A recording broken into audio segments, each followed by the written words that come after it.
11th class. आज मैं आप सभी लोगों को भूगोल विषय के अंतर्गत पृथ्वी की आंतरिक संरचना जो आपका पाठ चल रहा है, इसके अंतर्गत आज आपका जो टॉपिक है वो है आपका लेपोलिथ, फैकोलिथ व शिल्प तथा डाइक। बच्चों, इसके बारे में चर्चा करेंगे। इससे पहले मैं पिछले टॉपिक को अवगत करा दें।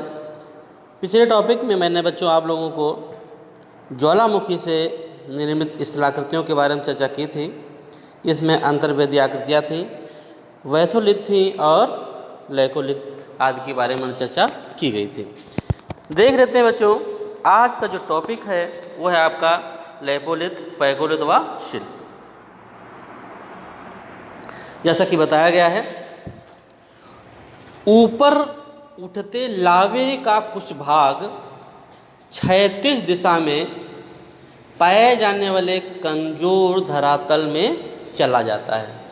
यानी कि जो ऊपर उठते लावे का जो कुछ भाग होता है वो क्षैतिज दिशा में कमजोर धरातल में चला जाता है। यहाँ यह अलग अलग आकृतियों में जम जाता है, यानी कि इनकी जो आकृति होती है वो भिन्न भिन्न हो जाती है। यदि यह तस्तरी के आकार में जम जाएं तो यह लेपोलिथ कहलाता है। यानी कि जब लावा क्षैतिज दिशा में जाने पर कमजोर धरातल में चला जाता है और अलग अलग आकृतियों में जम जाता है, जब यह तस्तरी के आकार में जमता है तब इसको लेपोलिथ कहा जाता है। कई बार अंतर्वेदी आग्नेय चट्टानों की मोड़दार अवस्था में अपनति के ऊपर व अविनति के तल में लावा का जमाव पाया जाता है। ये परतनुमा यानी लहरदार चट्टानों का निश्चित वाहक नली से मैग्मा भंडारों से जुड़ी होती हैं, जो क्रमशः है वैथोलिथ में विकसित होते हैं या भी फैकोलिथ कहलाते हैं। आगे बच्चों देखते हैं क्या बताया गया है।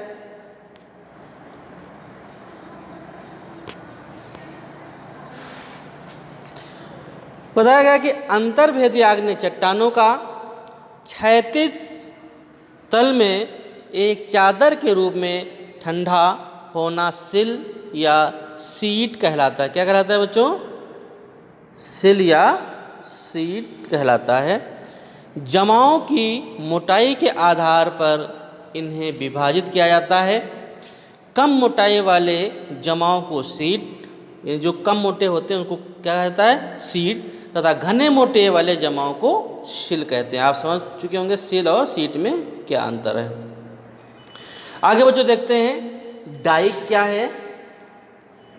डाइक के बारे में बताया गया है, जब लावा का प्रवाह दरारों में, यानी कि जो दरारें होती हैं उन दरारों में धरातल के लगभग समकोण होता है और अगर यह इसी अवस्था में ठंडा हो जाए तो एक दीवार की भांति संरचना का निर्माण हो जाता है। कैसा हो जाता है?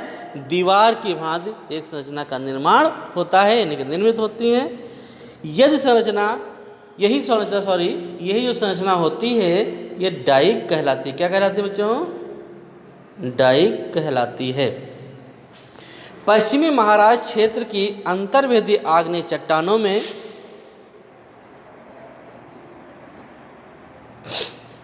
यह आकृति अधिकांश मात्रा में पाई जाती है। कहाँ पाई जाती है? महाराष्ट्र क्षेत्रों में। ज्वालामुखी उद्गार से बने दक्कन स्ट्रिप के विकास में डाइक उद्गार की वाहक समझी जाती है। बच्चों, आप बच्चे समझ चुके होंगे। आज की क्लास में इतना ही। आप लोगों ने क्या समझा?